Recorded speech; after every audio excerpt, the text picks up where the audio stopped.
Greetings, this is Reverend Juliet Nightingale, and welcome to this transmission of Toward the Light, leading back to the source. This week I'm very pleased to have back our guest who was on a show on 1st April, a fellow Lancashire friend, and his name is Matthew Delooze, and he's the author of the book You Will Be Wiser When You Are Older, and the other book which is called The Stars Are Falling. Welcome back, Matthew. How are you, friend? I'm very glad to be back, and I'm fine. I'm smashing. I'm very glad to be back on having a little chat with you, Juliet. To be honest with you. It's wonderful to have you back, and I've really been looking forward to this because I feel that we've just scratched upon the surface of so many important and relative bits of information that people need to know about. And maybe why don't we just sort of summarize a little bit about what we talked about last time, that when you were a lad, I think it was age 6. Yeah, age 6. I had what's classed today as an alien abduction experience. As we say, I was only 6-year-old. It was a very traumatic time. Basically, I started off at 6-year-old. I had a very, very positive meeting with a beautiful woman, basically a very lovely meeting with a wonderful, loving lady that told me things that were going to happen in the future. Did she ever give you her name, perchance? No. No, okay. No, if she did, I didn't take it in, but I was just overawed with the beauty. And the feeling I had for her, you know, I can't explain it. It's just a powerful force of love, basically, a very powerful love. I've never experienced it since the actual that moment when I met this woman. And being really enveloping. Very, very maternal, like. Well, obviously I was only a child at the time. Really overpowering. A total getting on your knees sort of love sort of thing, you know. It's so powerful. And on the first positive experience that I mentioned on the last show, I was warned that I was going to have to experience some negative abductions, and they started very shortly after the initial positive abduction, in which I was basically visited in the evening in my bedroom, paralysed in some way, taken out of the bedroom and ended up in some sort of laboratory or a room or a craft, whatever it was. I was zoomed upwards into the air, and I was taken into this craft, or what I thought of at the time as a craft, and a lot of nasty things were shown to me and done to me, and basically I was very traumatised through it. It was very, very, very scary. And how old were you when that first negative abduction happened? Shortly after when I was 6, that's 6 or 7. Sure, okay, all right. Yeah, very, very, very young, and it went on for a few years, into puberty and beyond. And I've never, ever really sorted out what we were actually trying to do. What, you know, I've got many ideas of what they were doing, and implanting very shocking memories inside me. It felt, Juliet, like there was taking something off me or blocking something in me to keep me dumbed down, I think the term's used in America, to keep me spiritually unaware, keep me placid and not thinking properly, no spiritual awareness whatsoever. I think that was the aim of the negative experiences I had. I also had a very, very strange experience. I don't know whether I mentioned it on the show last time, about I was out walking with my friends, a few friends of ours, I was with a few boys. We went for a walk one summer's day up into the local countryside, and we was all walking together. And all of a sudden, there was just a flash of light, a powerful boof of light. And the next news, I was basically we were two men, strange-looking men. Basically, got us to kneel down in a circle in the field. Sorry. And the rest of them were asleep, and I was the only one awake. So I pretended to be asleep as well. You know, I shut my eyes and kept my head down. And they knew I wasn't asleep, and they started assaulting me and kicking me. They checked the back of my neck. They checked the back of my neck, and I remember one of them saying, "This one's been done. This one's been done." That's all I can remember it saying. Oh, yeah. Saying. And the next news, I was walking down the street as though nothing had happened, with the same boys. I didn't. I must point out that I didn't remember this experience until I had a spiritual awakening in 1999. This memory came back to me after that. I didn't remember it at the time. All I remembered at the time was walking down the street, after the experience, walking down the street with very slight memory of it, you know, as though I knew something had happened, but I didn't know what. And I felt totally strange about it. And I thought that was a very different experience, because I've never had anything like that since. And it was in the open air, in daylight, and I had people with me. But as I say, they seemed totally oblivious and asleep while it was going on. And that was a very strange experience. What did those blokes look like who were messing with you and who said that you'd been done? How can I explain it? They look like people. I know this is going to sound silly, but they look like people who had like bank robbers with tights over their heads, speckled tights, stockings that ladies wear. Yes. A bank robber would wear over the face. The face looked like that, and they look pockmarked. You know, that's how I remember it, because I've seen somebody that had a pair of tights or stockings over their head, right, playing a game, and that's what I had a memory of it. I had a flashback, and that's what they look like. They look basically like they had a pair of tights and stocking over their head with the speckled patterns that are in some sort of stockings. Yes. I know that sounds bloody daft, but that's how I can see it. And they were very nasty and violent. They were, you know, but they were only interested in what had happened to me at the back of my neck. Right. And as I explained in the last show, Juliet, I had an experience. Well, the very first experience I had with a lovely lady. With a lovely lady. It was the lovely lady and the people that was with the lovely lady that actually messed around with the back of my neck. So it wasn't anything negative with my neck. It was a positive experience. Except that it was painful, right? And then she reassured you that you would be all right after that happened. Yeah, what she left me with a memory of that sometimes in my life that it was about to happen, that I would suffer some severe pains and stresses, but as soon as they could take them pains and stresses away, they would do. It was like they knew I was going to suffer a lot of bad things in my life, but they also knew that they would protect me. Yes. And as soon as they could help solve the stresses I was suffering, they would do. And now I'm 48 years old now.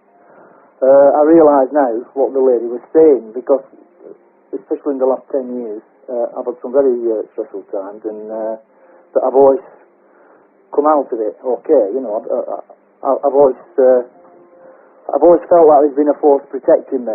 You know, even though they're leading me into difficult situations, I've always felt there's been a force that's protecting me at the same time. And they're only leading me into these stressful situations for me to experience, to learn and experience and see this world as it really is. And then once I've found out what I'm supposed to find out, then the pressures are taken off me, and I get on a lot better with myself after I've learned what I'm meant to learn. I might be finding it confusing, but that's how it appears to me, and that's what it's been like since 1999, especially. And that's a really important thing to remember too, is that when, because I've felt like this about myself too, that no matter what has happened to me, that there is something that is protecting me. And I was actually sort of praying about this bubble to envelop me and protect me even recently, because, boy, it gets, really scary, some of the things that we've been subjected to. So that's a good point, and something that's really important to remember and for people to know about, that, we're made to go through these experiences, just like you said, that we've got to learn something so that we can share it with the world and help them understand that things are not as they appear. So, and I want to get into some of this, that what you've learned as a result of these experiences too. And I remember the last time you talked about being made to go up this ladder at work, when you were fed up and at your wits' end with that, and then something's happened with the back of your neck again, and it's like you were infused with some kind of power that had you, very, very more assured somehow. I'll quickly go back through that experience. What happened was in the mid-90s, I was literally told by a psychic, a person that didn't claim there was a psychic, but they give me some messages that they felt I should have. And I was rather a bit of a sceptic about psychics and people telling the future and stuff like that at that time. And the build-up from the mid-90s to the late 90s, I started to suffer real depression, a lot of stress in my life with work, and it built up and built up and built up. Obviously, it's not easy to get across in a couple of minutes. The build-up of negativity and stress and bad things going on in my life, and it literally came to a head while I was on the shop working on in an aerospace factory in the town where I was, in Birmingham, Lancashire.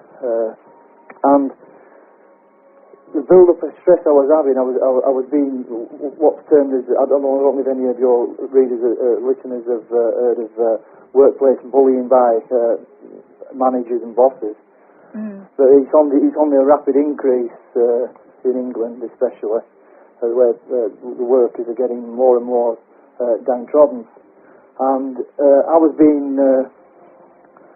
I thought I was being mistreated by the management at the time, and it built up and built up and built up.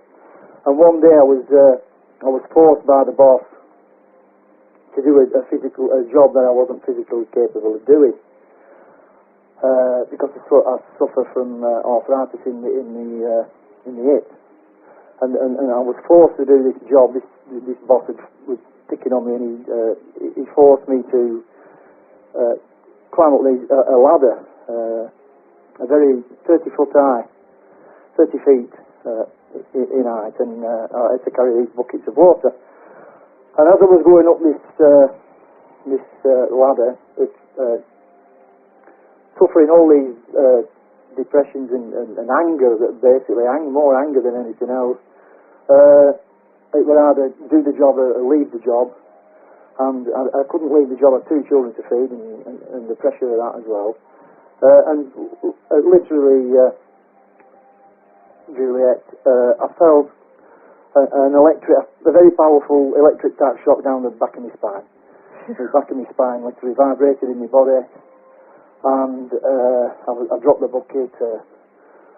And I came down the ladder, and I just wasn't the same person. I'd literally changed at that instant. I changed people. I changed from one person to another. I was a very, very shy person, very quiet person. Even though I could be angered or something, quick-tempered or whatever, I was always a very quiet person. There was no way, in 1999, there was no way would I be thinking I would be talking to you on here about what my experiences in life in 2007. It would never have entered my head. I would never have dared do it. So you can see the transformation for me actually coming on, actually talking about these things, because I wouldn't have dared do it before 1999. I would never, ever, ever, I wouldn't have mentioned it to anybody. But now, I feel I have to. Yes. Even if I make a fool of myself, or people think I'm a nutcase or whatever, I still have to get it across. For better reasons, for reasons better known to other forces, I have to get a message. I feel I have to get a message across to certain people that's currently alive on this planet, and I'm quite prepared to do that. But the actual force that travelled down my spine, I have never ever felt like anything in my life before. I've had electric shocks when I've been messing around with plugs and things like that, but I have never ever experienced anything like it. It literally vibrated. I was literally vibrating, and it wasn't a bad feeling. It was a very good feeling. It was like, oh yes, you know, I've been waiting for this sort of thing. It felt, the moment I got hit with it, it felt like, yes, this is it. I'm ready. I'm ready to do it. I came down the ladders, and as I say, I've never been the same person. Totally amazing. When I think back now, I can remember people's faces at the time when I came down the ladders, and I laughed to myself. But it was actually, it was definitely some force doing something to me, without me being able to see it, who it was or whatever. It literally opened something up in me. If that makes sense to you, Juliet. Oh, absolutely it does. It released something that I was blocked from accessing. Right. Like somebody opening a lock. Mm. Somebody like opened a lock in me, and since that day, I have been able to think differently, to use the intuition to go and research things so easily that I've been led to things literally instantly. If I pick a book up, I will be shown the page that's most important to me. I won't have to read the whole book. Stuff like that. Yes. Or I'll walk into a place where there's something happening, what I need to know about, and things like that. It appears that some sort of, as I say, some sort of lock has been opened inside me that was blocking me accessing an awareness that was blocked off from me. I couldn't access before 1999. I could not access the awareness that I've been able to access since 1999. I think totally different.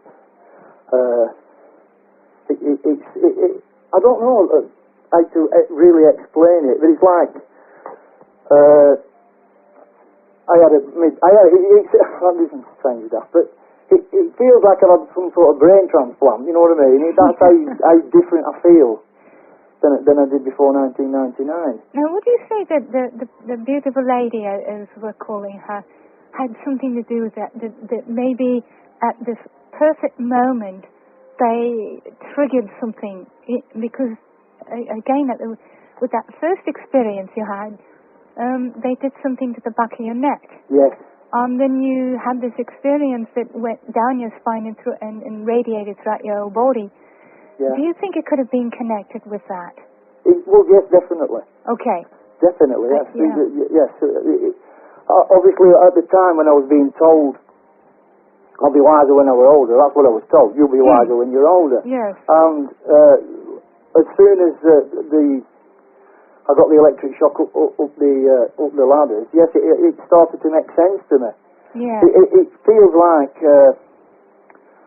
I was implanted or given information when I was a child, and it was locked inside me until I reached, I was 40 years old in 1998.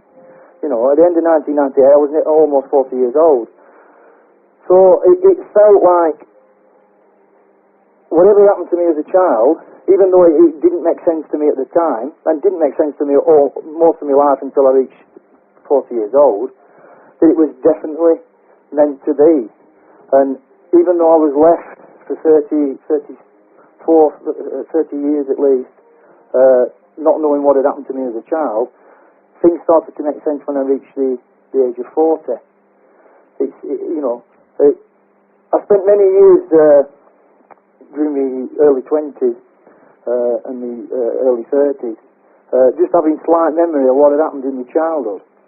And I always fobbed it off as though I were having bad dreams, or you hear about this sleep paralysis. Sure. And I always used to just use that as an excuse to block it out of my mind. Mm. But deep down inside, Juliet, I knew it was what had happened to me as a child was very true. Even before I had an awakening in '99, I knew there was something far strong and important regarding my childhood experiences. I knew it was for the long term. It had come to me when I was older, and it started to do so in 1999. And what I've been doing since 1999, I've been rapidly gathering information into myself and researching things, and things are starting to make a hell of a lot more sense to me now than I did for most of my life. And that's really important too. And so where did that lead you from there? I know that you have to bear with me because I'm a psychic too. I've been doing this work for many years. Actually, having started in the late 60s, so we're talking of 40 years. I've been doing spiritual counseling and clairvoyance and mediumship and that sort of thing. And also being led to having to share things that kind of stretches people's minds a bit, but they need to get certain bits of information. So you also saw someone who said that some of these special things were going to happen, and that you were going to take a trip to Egypt and all of that. Oh, yeah, that was the psychic in '95, which I wasn't taking much notice of at the time. I wish I'd have took more notice of them. Yes, I was given a lot of information in '95, and I wasn't taking it all in. I was, as I say, I was a bit of a skeptic. Mm. But every single thing that the psychic told me has come true. Every single thing. Bless her. From what had happened to me at work to the experience that I have, the path that I would take in searching for what I believe is the truth, and all sorts of things. Every single thing that I was told has come true. Now, how this psychic knew all these things, I don't know. But if I hadn't got this information off this psychic, I would have probably ended up in a lunatic asylum because of the things that was happening to me. You know, if I hadn't have had that some sort of information that these things was going to happen, then I do not think I would have been able to cope with what was happening without basically thinking I'd gone mad. Because the things were really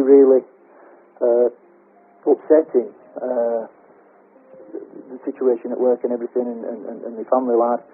it was leading me to be traumatized so much that that we're being traumatized. I believe now that the traumatic experience actually helped unlock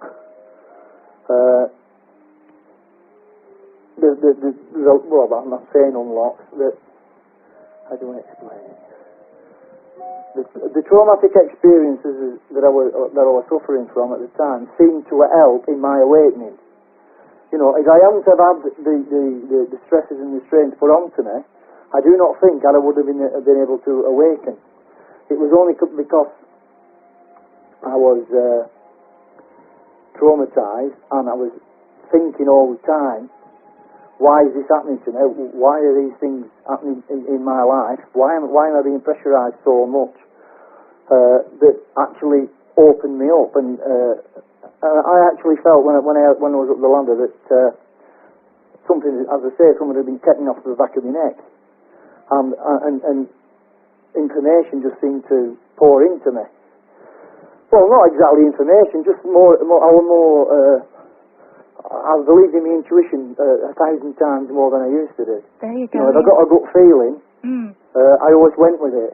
I went with it. Whatever happened to me, I went with the gut feeling. And I wouldn't never have done that before 1999. I would have bowed down to the system. If pressure were put on me by the system, I would have bowed down. I would not have followed my intuition if it were leading me into trouble. But that's how it worked. I seemed to get empowerment by following my intuition, and it never ever let me down. It never did. It led me into a lot of conflict and a lot of battles, especially with authority. But it never ever let me down. I always learned from it, and I always came out at the other end. You know, I hope that makes sense. And that's so important for people to know, because I'm telling people all the time, it's so important to trust your intuition and to follow it, because it's not wrong. You know, it's there for a reason, and it's actually our birthright. But we're conditioned out of it from an early age, sadly. And I'm so pleased that it was quickened in you, as it were, in 1999. And again, I can't stress how important that is for people to honor that and to respect it. So what was some of the events, that you started on this path, as it were, in 99. Where did this carry you? What were some of the things that you started to experience, to find out? I seem to be given challenges or for an example, around the same time, 1999-2000, my parents were getting on a bit then. My dad's 77 years old now, and they lived in a council-owned old people's flat in the town I live in, and they were having problems with the council. Oh dear. And what happened was, because they was getting on a bit, and I actually stepped in to help them to sort the problems out. And I was like, with hindsight, I was directed to go and see what was actually going on, and to experience the local council. And to cut a long story short, I ended up seeing local corruption, how things are manipulated in the local authorities, the dishonesty, stuff like that. And I was led to challenge authority everywhere. I seemed to be challenging authority everywhere I went, and I didn't seem to, even when I was threatened with authority, I didn't back down. There was some sort of force in me that made me carry on. As soon as when authority gets his big stick out and it starts threatening you, everybody seems to back down because they know they're going to get into trouble. Yeah. But I seem to have something pushing me and pushing me and pushing me to keep challenging and challenging and challenging. So I learned how the system was corrupt, and I've learned a hell of a lot of how the local, especially the local system, manipulates the people. And it lives behind the corruption is so intense that people don't get to see it because they haven't the guts to push and have a look. You know, exactly. because it's inbred in us to back down to authority. Like you said earlier, from birth, literally from birth, we programmed not to follow the intuition. If authority says this is this, then we're supposed to bow down and say yes, yes it is. But since 1999, I seem to have lost all fear of authority, and I've been led down many paths similar to the one of my parents. Sadly, my mother died in 2001, and she suffered a lot of stress because of the situation she was in. And apart from it being a sad thing for me that she did die, I learned a lot more through a death. Through a death about what happens to us when we do die. Well, we don't die, but exactly. I'm going a bit too far ahead there, but I was basically sent down many paths from 1999. I went through the local council procedures, obviously the employment tribunals because of my work situation. I was arrested by the police for allegedly harassing a council taxman. I don't know if that's anything symbolic, but I was arrested for causing bother with a taxman. And basically, during all these experiences, I was literally being bombarded with information on how our world really operates. Though physically, on a 5 sense level, I was getting a lot of stick, and I was suffering a lot of anger and frustrations. On a spiritual level, I was actually learning a hell of a lot what goes on that we don't normally see what's going on. And that's when I started researching other things, and I started writing, and I started seeing things in monuments and statues and pop concerts and all these sort of things. I thought it's like I was just being bombarded with information, and at the same time I'm supposed to somehow get this information out. It seemed an impossible task at the time, but eventually I'm starting to learn how to do it. You know, it's very hard to come off a factory floor and be a messenger. You know, from working on the factory floor to actually trying to get spiritual information out to people, it's not an easy task. You know. You've been doing a wonderful job, Matthew. You really have, and I want to make mention of your books again to the listeners. The first one is called "You Will Be Wiser When You're Older," and that actually describes the abduction experiences. And then the second book is "The Stars Are Falling," and that is actually a compilation of the information that you were able to glean as a result of your experiences and the research that you've been doing, and really well written too, lad. You've done a splendid job. And then you've got your blog going too, and you're working on another book. There's a lot of things going on at the moment, and it's going to take a couple of weeks to sort out, but things are going well that way. I'm pretty happy with stuff like that. But what I have learned, Juliet, is the experiences that I've had have made me question whether our world is actually real. I think we talked about in-body abduction and out-of-body abduction. Yes. And what's the difference, you know? I've experienced both. I've experienced an out-of-body experience in 1997. And I better mention the experience I had in 1997 for anybody that's listening that's actually had an out-of-body experience to see if it relates to anything that they did. Basically, in 1997, I floated out of my body and I was looking down at my body on my bed. And I felt totally free, no tiredness, absolutely super fit, that sort of thing. I basically could fly around at very fast speeds, and I flew to the next town next to Burnley, called Tomerden, that's in Yorkshire. And Tomerden has an history of UFO incidents.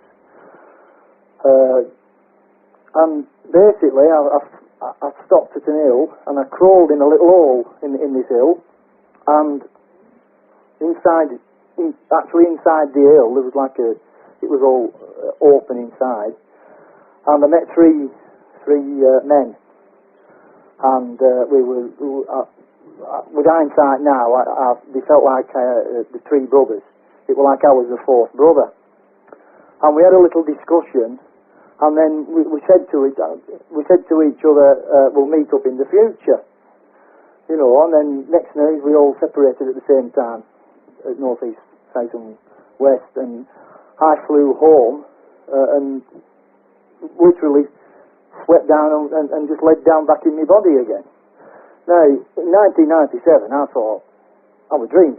Obviously, I thought, that was a weird dream, I've just floated out of my body, and flew over to Tomerden, gone inside an hill, and met up with three blokes, who I think are my brothers. Now, if I told that to a psychiatrist, you'd think I was round the twist. But it was in 1997 when I experienced this, long before I went up any ladders or had a change in awareness. Right. But with hindsight now, I can see that I've learned from that experience that maybe we subconsciously, on a subconscious level, out of body, we create our future. If that makes any sense to anybody. Absolutely, we do. We subconsciously create our future before we physically experience the present. So, what I was doing in 1997, even though it seemed like a silly dream at the time, I was trying to subconsciously create my future. Because when I met this psychic in 1995, he said that I would meet up in the future with three other people that I would treat as my brother, as though we were all brothers. Now, obviously at the time I laughed about it, but events in my life now are leading me into that sort of situation. So, anyway, what I would try to suggest is the out-of-body experiences and the in-body abductions may be the same thing. They don't have to be. It doesn't have to be a different thing. It can be exactly the same thing. If you can understand that this actual physical world that we smell, touch and feel, etc., is not real. It's an illusion. It absolutely is, according to my experiences and everything that I've been told. In fact, from the other side, I could see this plane is just a bunch of waves, and David Icke mentions that, bless him, in his book, Infinite Love is the Only Truth, Everything Else is Illusion. Whilst I was on the other side, and I've been on the other side a few times from near-death, or actually death experiences, every time being told that this plane is nothing but an illusion, it's a hologram, it's not real. And so, what you're saying is absolutely true, because I think we communicate and connect beyond the physical body anyway. It's something that happens on a deeper level and on other dimensions simultaneously, and lastly on this dimension. So, when you have these experiences, in a real way, I think even out of body might be. It might have a stronger impact because you're not dealing with so many filters, if that makes any sense, as you are when you're dealing with something in the physical plane, and that's an important thing to remember as well. So go ahead. This is really interesting. If you can imagine that if all our minds create our physical world, then if our minds are somehow interfered with, or subconscious is interfered with, then the physical world that we create is not really the world that we actually want, or we want to exist in. In simple terms, if 1 billion people's minds can create a living world that we can all experience, then if all the people, those minds was interfered with by another force, then those minds could be manipulated into creating a world that somebody else wanted to experience. Yes. Or somebody else wanted to watch. I hope that makes sense. Oh, it makes perfect sense to me. Absolutely. Go ahead. What we would have a situation of, Juliet, is if very few people could manipulate a lot of minds, then they could actually have the world that they want to experience, yet the people's minds would not be able to experience the world that they've come to experience, and therefore it would lead to the world that we have at this present moment in time, which is full of illness, war, poverty, that sort of thing. Yes. And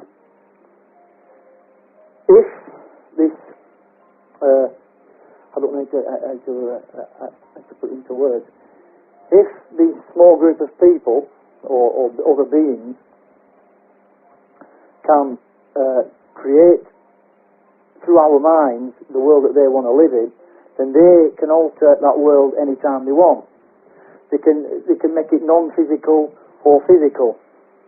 So where we are trapped in a physical world, they are not. They can come into this world and go out of it anytime they want.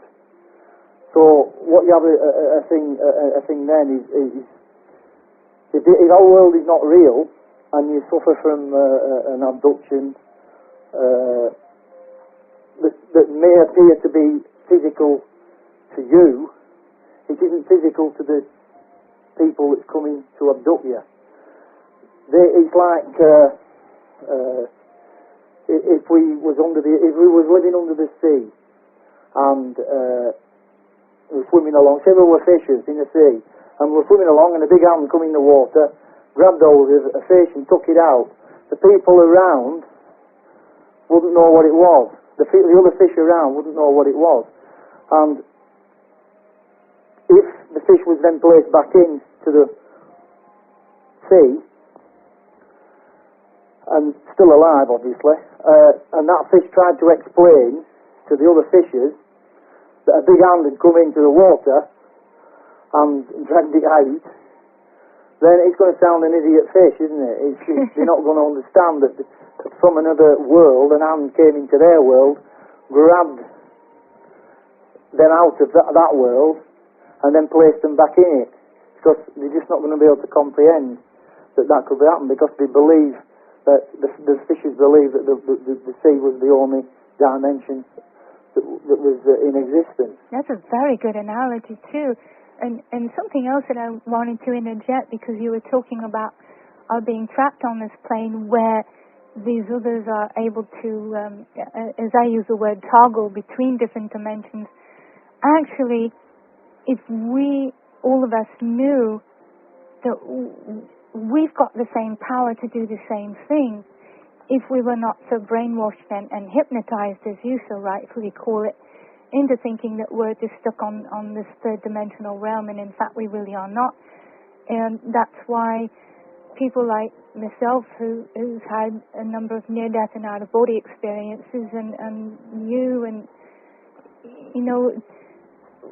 we've all been called somehow to share this information, to experience it, to see it, and to share with others that this certainly isn't the only plane there is, and in fact it's the least of the planes of existence. So that, it's painful, and at the same time you've been put on a very, very important path that you're just not going to be able to turn around and walk away from it. You're on it now, and you're going to be kept on it, and it's for a wonderful reason. So well, yes. If it is true that we subconsciously create our future before we physically experience our present, then this would explain the feelings that some people get of deja vu. Or, yes. I mean, I used to experience a lot of dreaming the events of the day of the day I experienced after. I would dream the night before of certain conversations, and then I'd find myself having these conversations the day after. Exactly. Yeah. And when I experienced this sort of thing, I was like gobsmacked. I couldn't. I used to think, I dreamt that last night, and I'm talking about it now. Yeah. And if our physical reality is an illusion, as the guest next week will tell you, then if there's a power that can actually come in and out of our dimension anytime they want and alter things, then it can explain events like 9/11. Exactly. Because there's that many conspiracy theories about 9/11, about how were the planes real, did they have bombs on them, how did the towers fall down like they did. Well, if our world is an illusion, and we've got a small group of manipulators that's helping create our illusion, then they could make these things happen like a film producer edits a movie. Exactly. So simple that way. It's just that we cannot comprehend that living in this illusionary planet we live in, that these things can happen. I believe 9/11 was obviously a manipulated event, a very serious manipulated event. But when you weigh up the actual situation on that day, how the planes, they seem to just go straight through the building without any wings breaking off or any debris, and the buildings just collapsing in a certain way, then you start to realise that physical things in this world can be manipulated not only on a physical level but on a spiritual level. Oh yes, absolutely. And in fact, 10 years in advance of that happening, I had a very profound lucid dream about it. So I knew it was coming, and I saw the details about it, and it had nothing to do with what they say in the official story. I can promise you that. So when it happened, I knew straight away it was an inside job. And, as painful as it is for me, I'm sort of a reluctant psychic here. I've also got to be grateful because the visions and the intuition has saved me, literally saved me life, and it's done so much to help other people too. And it's there for a reason, and it's happening for a reason. Yeah. There's another thing that I believe that will entrap us in this physical world, and that is the fear of death, Juliet. Yes. If the collective consciousness, that all the people together fear death, and I know a lot of people that fear death. Oh yes. If we suffer that sort of thing collectively, then we're going to entrap ourselves here. We're going to create a world where the collective consciousness will fear death so much that they will literally create a reality where they're trapped out in this world. Am I making sense there? And it tends to paralyze people as well. I mean, it's awful how that's happened, and that is obviously why myself and so many others have been sent back to say, wait a second, there is no death. The body dies, it's just like shedding an old shirt or something like that. You just throw it off and it's done. But we're still conscious. We still have got our selfhood. I can tell you from experience. And the power, just with a thought, what we can create, where we can take ourselves, who we can encounter just with a thought. It's amazing the power that we've got at our disposal. So this is what we need to do, is to let people know, indeed, without question, death is an illusion. It is only an illusion. It's just a transition. It's just a passage from one room to another, and you change the scenery a bit. It's actually much nicer, when we get to leave this plane, and that's, yes, lad, that's so important to bring up and to remind people. And again, we are living on multiple dimensions simultaneously. Right, the fact that I was going to mention the in-body, out-body experience was basically this. When I had the experiences when I was a child, I was, and I'm sure some other people out there that's had abduction experiences will wonder why they was able to float through walls or windows like I was. I was floated through my bedroom window. Well, if you go back to the situation of the world not being a proper physical thing, then it explains it. Because the people that abducted me, or the beings that abducted me and put me through my bedroom window, they actually know that this world isn't real. Exactly.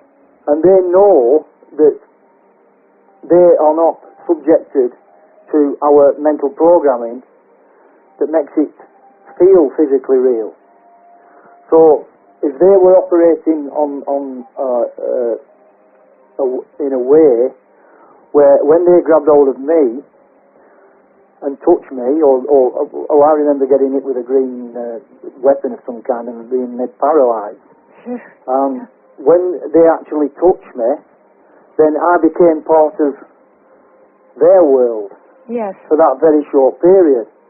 And therefore, because they can come in and out of this dimension when they want, because I became part of their world by them touching me, I was able to feel this world as it really is, an illusion, and they were able to physically move me through the glass window. I hope that makes sense. It makes perfect sense, absolutely. It was like two different worlds. But once they got me in to touch me, I was part of their world. So the physical laws that we think exist in this world didn't exist anymore. Exactly. So obviously I became part of their world. And then when they finished with me and basically threw me back on my bed, I was back in this physical reality, even though it's an illusion. I was still in this world. That's how I find that it is. It's not an actual taking out of your. It's not an actual act of taking you out of your body. It's an act of taking you out of the dimension, by making you part of their dimension. Exactly. Exactly. And I hope that explaining it that way can help anybody out there that's experienced what I've experienced. they're not mad, they're not crazy. What's happened is... we're getting ready to have to sign off. I can't believe how quickly this hour is gone, but I think we can, definitely would like to have you come back again, Matthew, because this is so wonderful what we've been talking about. Yeah, okay, love. I'm sorry I didn't get to fit in what I wanted to fit in there, but... we'll do it. Probably have you back in a month or two. We'll do that, and I want to let everybody know that next week on Toward the Light, we are going to have David Icke. So this is a show not to be missed. It's not to be missed. Anybody that's listening, it's not to be missed. And please remember, everyone, that it is only with the heart that one sees rightly. What is essential is invisible to the eye. Please remember that only love prevails. We will talk to all of you next week with David Icke on Toward the Light. Blessings and light to everyone. Cheerio for now. Bye-bye.